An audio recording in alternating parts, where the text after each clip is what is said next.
भैया, जो पापा बता रहे हैं मॉन्स्टर है, आदमियों को खाता है। पता नहीं, ये दूसरे दुनिया के लोग हैं जो यहाँ धरती पर आते हैं। मगर वो यहाँ क्यों आते हैं? यहाँ पे कुछ होगा, उनकी जरूरत का होगा। तू देखता नहीं क्या टीवी पर कि हम कैसे दूसरे प्लैनेट की खोज करते हैं? वो भी इसलिए यहाँ पे आए होंगे। भैया, लेकिन हम तो दूसरे प्लैनेट पर जाए बिना ही उसके बारे में सारी खोज कर लेते हैं, तो फिर दूर से ये भी हमारी पृथ्वी के बारे में सब कुछ जान चुके होंगे। यहाँ आए क्यों? शायद वो यहाँ पे अपना घर बसाना चाहते हो। क्यों? उनके पास घर नहीं है क्या? होगा, जरूर होगा। फिर हमें दिखाई क्यों नहीं देता? स्टूपिड, टीवी पर देखता नहीं क्या कि जब प्लैनेट्स की वीडियो दिखाते हैं तो उसमें रास्ते और बिल्डिंग्स नहीं होती। स्पेस से हमारी धरती पर भी कुछ नहीं दिखता। तो भैया, वो यहाँ अपना घर बनाने के लिए हम लोगों को मार देंगे? पता नहीं, पापा कह रहे थे कि उसने हमारे आदमी मारे हैं, तो सच ही बता रहे होंगे। हो सकता है वो यहाँ फंस गया हो और अपनी जान बचाने के लिए दूसरों को मारा हो। तू इडियट है, पता नहीं क्या वो कितना बड़ा है, कितना लंबा चौड़ा है, उसकी जान को क्या खतरा होगा। ये तो मॉन्स्टर है, मुझे डर लग रहा है। डर मत, जाके सो जा। वो जैसे आया है वैसे ही कुछ दिनों में चला जाएगा। लेकिन आपने तो कहा था कि वो यहाँ घर बनाने आया है, फिर जाएगा क्यों? जो भी मेरे मुंह में आ गया मैंने तुझे बता दिया, अभी जा। भैया, अगर उससे रहने की जगह चाहिए तो हम उसे पीछे वाला कमरा दे सकते हैं।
सुबह सुबह कितने के लिए तैयार हो तो? अब का तोहरा के पूरा दिन भर का हिसाब दे हम कि हम सुबह में कहाँ जात है, दोपहर में कहाँ करत है, शाम में कहाँ करत है। जब से मुन्ना खो गया है हमार दिमाग सरक गया है। अब हमार मुंह मत लग, वरना को उलट पलट कह दे हम। मुन्ना सिर्फ तुम्हारा बच्चा नहीं है, हमार भी है।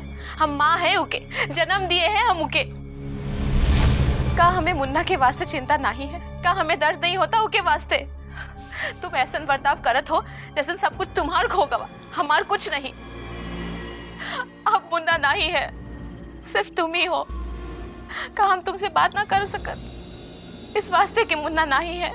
शुरू कर दी ना सवेरे सवेरे चक्कर। अब हमारी बात तुम्हें चक्कर पकड़ लागत है। कैची के तरह चालत है तोहार जबान, ना सोचत है ना समझत है, बस जो मुंह में आया वो बोलत है। का बोले जात हो?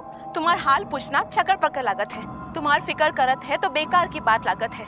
तुम मुन्ना को वापस लाने के वास्ते का करत हो हम पूछ ना सकत? का हुई गवाह तुम्हें? हम तुम्हार घर वाली है, कौनो गैर नहीं। अगर अभी कुछ कह देंगे तो टपर टपर आंसू बहाना शुरू कर दोगी। अरे हाथ छोड़ते हम तोहार, अपनी भाषणबाजी बंद कर, वरना हमारे दिन को ग्रहण लग जाए। अगर इतनी फिक्र है हमरी तो जाओ कुछ नाश्ता पानी का इंतजाम करो, वरना ऐसे ही भूखे जाना पड़ेगा। हाँ दैत है, हमें हमारी जिम्मेदारी मत सिखाओ।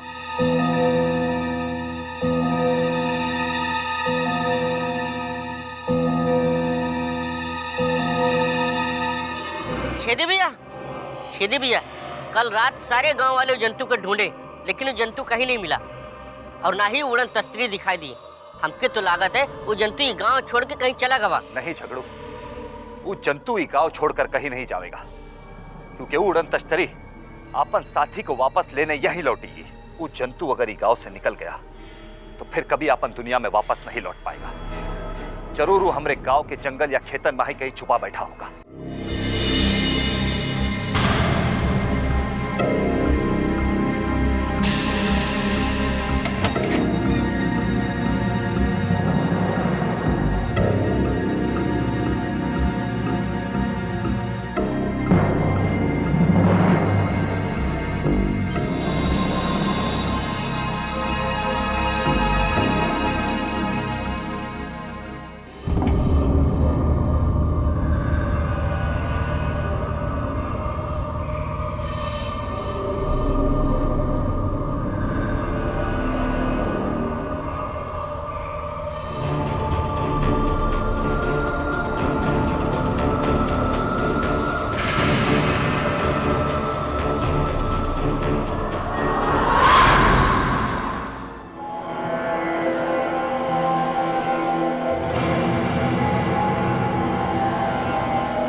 दरवाजा किसने खोला?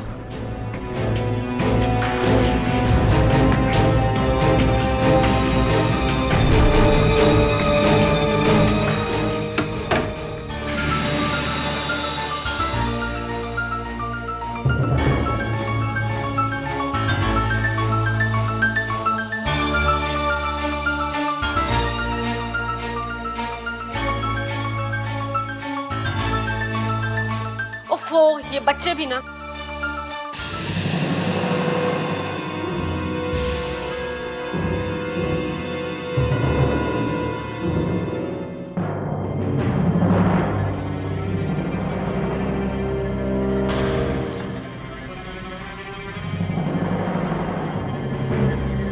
उफ, ये बच्चे भी ना।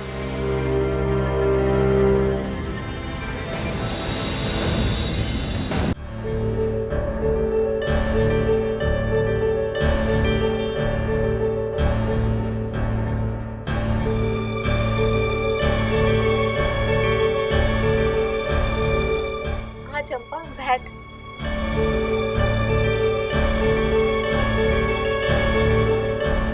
कच्छो खबर लागी जंतु की? नहीं। सुना है बड़े बाबू जोर शोर से खोजे थे वो जंतु को। कल मेवालाल के खेत में भी गए रहे। वहाँ वो जंतु के पैरन के निशान हुई। झगड़ू भी देखे है उनके पैरन के निशान। झगड़ू जब देखे रहीन तो कोनो विश्वास नहीं करे। काहे झगड़ू इतना हड़बड़ा गया कि सब गलत सलत बोला रहा। उकी मान लिए होते तो धर लिए होते वो जंतु को।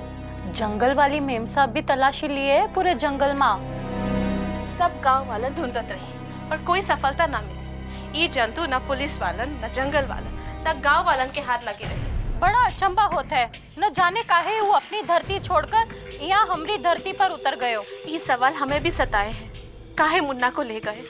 का इरादा है? इरादा खतरनाक है ये जंतु का। 2 लोगन के मार के खत्म किया है। उको पकड़ना कोनो आसान काम नहीं है। ये सोच सोच कर हमार फिक्र बढ़ जात है। छेदी के बारे में सोच सोच कर हमार जी घबराहट है। छेदी बहुत बहादुर है, उकी चिंता ना कर।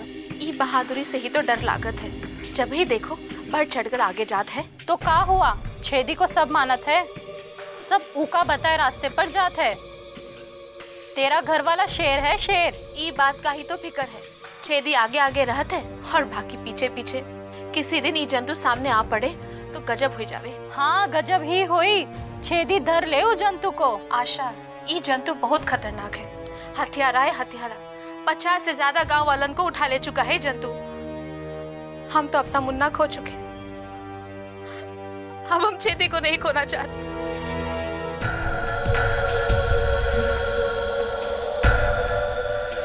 छेदी भैया, छेदी भैया, क्या बात है? काहे चिल्लावत हो? छेदी भैया, छेदी भैया, शहर से सुपरिटेंडेंट साहब कुछ खास अफसर लिए मालदा में आ रहे हैं। सब जंतु को वास्ता आ रहे हैं। ये खबर कहाँ से लाए रहे तुम? हम खुद सुने रहे। दरोगा वो इंस्पेक्टर राजवर्धन को हुक्म दे रहा है कि सारे अफसरों का खाने पीने और रहने की व्यवस्था कराने का। कब आ रहे हैं ये अफसर लोग? आज रात में। अब इतने बड़े बड़े अफसर मालदा आ रहे हैं तो ये संकट जरूर दूर हो जाएगा। हमरा के जंतु को पकड़ने में तेजी लानी होगी। हमरा काम मुश्किल में आ जाएगा अगर ये बड़े बड़े अफसर मालदा आ जाए तो।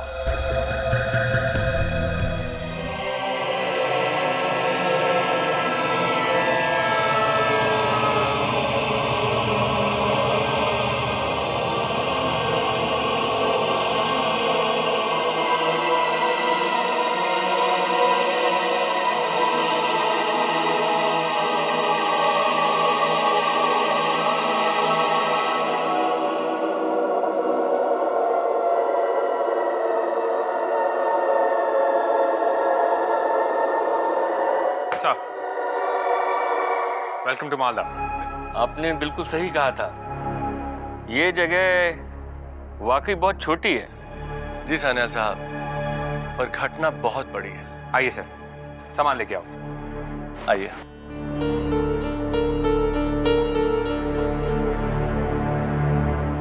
राजवर्धन, ये क्या तमाशा हो रहा है मालदा में?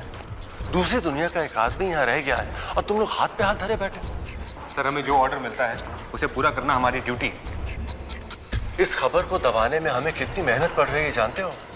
मीडिया मैनेजमेंट इतना अच्छा नहीं होता तो यहाँ पे लोगों का हजूम लग गया होता। दूसरी दुनिया का एक आदमी यहाँ है, हमारे लोग उसे देख चुके हैं। इतने दिन बीत जाने के बावजूद आप लोग उस एक आदमी को काबू में नहीं कर सके। ऑफिसर रणबीर को आप पूरी तरह सपोर्ट दे रहे हैं या नहीं? सर 100% दे रहे हैं हम सर। उनके हर हुक्म की बिना सवाल तामील होती है। लेकिन एक उड़न तस्त्री हमारी आंखों के सामने धरती पर उतरती है, उसमें से 4 दूसरी दुनिया के आदमी बाहर आते हैं। अगर सही समय पर सही फैसला लिया गया होता तो हम उस उड़न तस्त्री को तो काबू में कर ही सकते थे, कम से कम उन 4 को जरूर काबू में कर सकते थे। और अब आलम यह है कि वो एक जंतु जो पीछे रह गया है वो भी हमारे हाथ नहीं लग रहा।